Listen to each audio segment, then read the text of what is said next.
हमारे निरंतर भजन में ये 20 बातें बाधा पहुंचा देती हैं।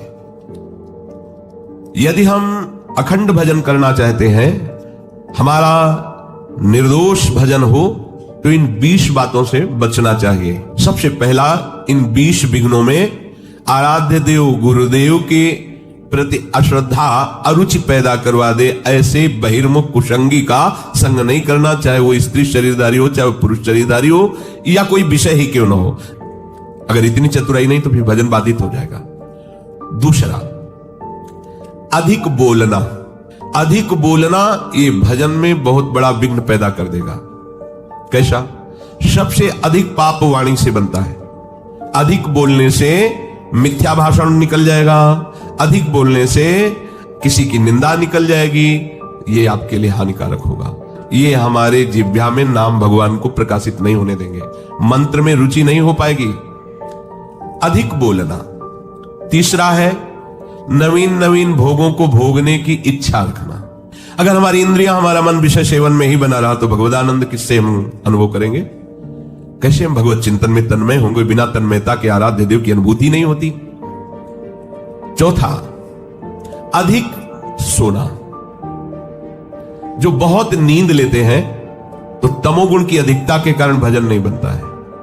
अधिक भोजन। पांचवा है अधिक भोजन। सच्ची मानिए, ये अनुभव की बात कहते हैं। अल्पाहार और अधिक भोजन दोनों आप करके देख लो। अधिक भोजन करने वाले की भजन में रुचि नहीं रहेगी। अगर दोनों टाइम आप भोजन जितना चाहिए उससे अधिक लोगे तो आप ब्रह्मचर्य रह ही नहीं सकते, आप भजन कर ही नहीं सकते, आपकी भजन में रुचि नहीं रहेगी। वो खिलवाड़ केवल होता रहेगा, दिन पार होता रहेगा। और छठा है उपासक होकर हंसी मजाक गंदी करना। उपासक भी हंसते हैं अपने आराध्य देव की, अपने उपासना की। उपासक जन मिलकर वार्ता, ऐसा नहीं कि संसारिक उनको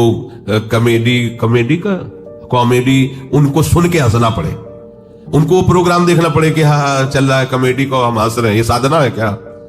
बिल्कुल। नारायण हरि भजन में पांचों न सुहात, विषय भोग निद्रा हंसी जगत प्रीति भोग बात। सातवां है अपने रिश्ते नातेदारों के प्रति आसक्त हो जाना, जैसे स्त्री पुत्र और भी जो संबंध है इनमें आसक्त। भजन नहीं बन पाएगा। सबकी ममता ताग बटोरी, मम पद मन ही बांध पर डोरी। आठवां है क्रोधी स्वभाव बना लेना। जरा से कोई बात करे तो बस एकदम गुस्सा होना। नहीं नहीं, आप भजन करने वाले हो। क्रोध दूसरे का अहित करेगा कि नहीं करेगा, पर आपका हित हो जाएगा, आपका हृदय पवित्र हो जाएगा, आपके हृदय में जलन पैदा हो जाएगी। क्रोध रूपी विकार भजन को बहुत ज्यादा ढकता है।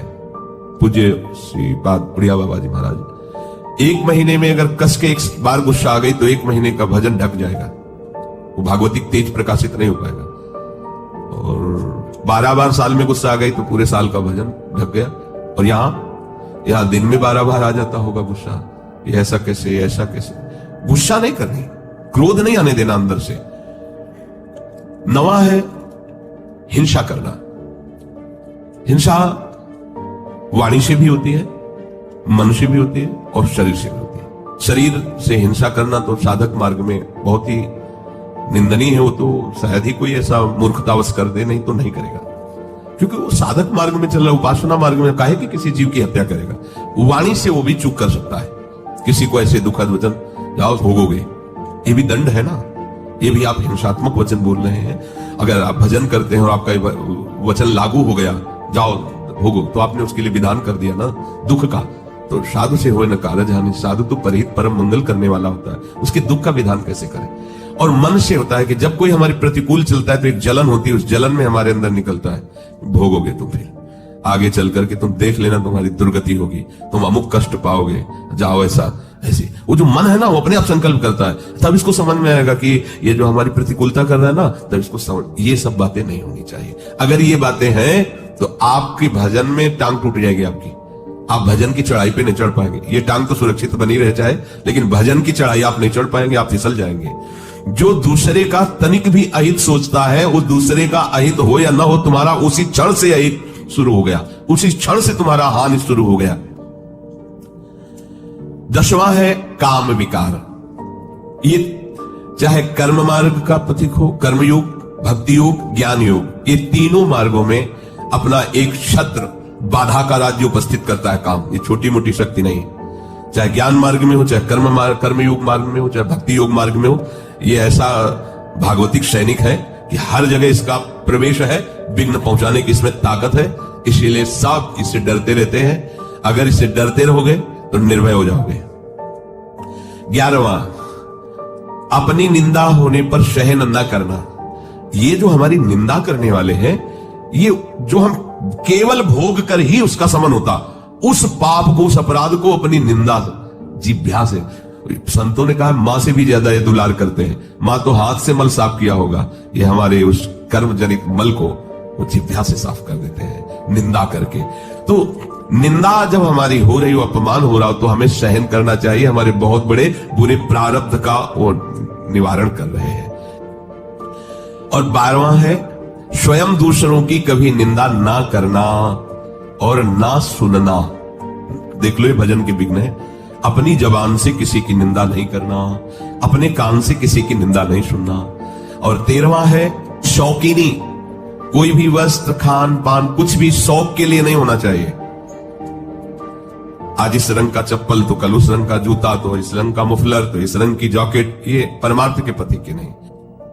15वां, किसी भी तरह की प्रसिद्धि को अपने में स्वीकार मत करो। हजारों लोग प्रणाम कर रहे हैं, यश हो रहा, ऐसा वैसा, आपका नहीं हो रहा है। वो आपके गुरुदेव और आराध्य देव का है, आपका नहीं। आप स्वीकार करोगे तो विष पी लोगे। सम्मानम कल्याति घोर गरलम नीचापमानम सुधा। श्रीपाद प्रबोधानंद जी महाराज कह रहे, मान बड़ाई की चाह रखना भजन का बड़ा भारी विघ्न है। कि भाई और कुछ तो नहीं है, चाहते हैं पर इतना तो है कि समाज में बना रहे, भजनानंदी महात्मा है, आओ आओ आओ, देखो बचपन से भजन कर रहे हैं, इनको आदर दीजिए, बड़े त्यागी महात्मा है। ये सुनने के लिए कान लालायित रहते हैं अहंकार पुष्ट होने की बात वृत्ति वाले की। ये नहीं होना चाहिए।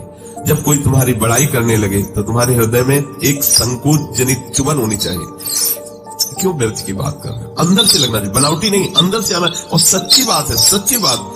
यदि गुरुदेव की कृपा ना हो, प्रियाजू की कृपा ना हो, तो एक बार राधा नहीं बोल सकते। तुम निरंतर भजन की तो बात जाने दो। एक दिन निष्पाप व्यतीत होना कठिन हो जाएगा। निष्पाप एक दिन व्यतीत होना कठिन हो जाएगा, और तुम्हारा जीवन निष्पाप हो रहा है केवल गुरु कृपा, आराध्य देव की कृपा। 17वां, अपने में श्रेष्ठता जनित अभिमान होना, गुरुपन होना। मैं बहुत ज्ञानी हूं, मैं बहुत, किसी भी तरह का अपने में श्रेष्ठता का अभिमान होना। 18वां, परदोष चिंतन। कभी किसी के दोषों का चिंतन न करे, क्योंकि चिंतन यदि दोषों हो तो आपके अंदर दोष आ जाएंगे। चिंतन के साथ साथ वर्णन, श्रवण, ये सब शुरू हो जाता है दोषों। ये बिल्कुल अपने भजन मार्ग में भयानक विघ्न है। 19वां, दिखावटीपना नहीं होना चाहिए। बहुत ये जो आचार्य परंपरा से पोशाक और भागवतिक चिन्ह, वैष्णव चिन्ह मिलकर खिलवाड़ नहीं है। जब मन आया तब धारण किया, जब मन आया तब उतार किया, ये हो ही नहीं प्रभु के। ये सब केवल स्वांग रचने वाले नौटंकी नाटक वाले हैं। ये कोई नाटक का नहीं है क्या कि पर्दे पे गए तो साधु का वेश बना करके और आशीर्वाद दे रहे हैं, पीछे आकर पैंट शर्ट और बीड़ी पी रहे। ये कोई सीरियल के साथ थोड़ी है। अपने जीवन को आचार्य गुरु परंपरा में सब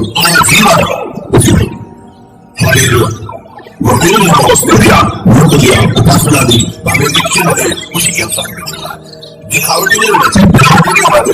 और आवश्यकताओं को बढ़ा लेना है, आवश्यकताओं को बढ़ा लेना भजन के लिए बहुत और कम आवश्यकता में आपकी दिनचर्या व्यतीत होनी चाहिए।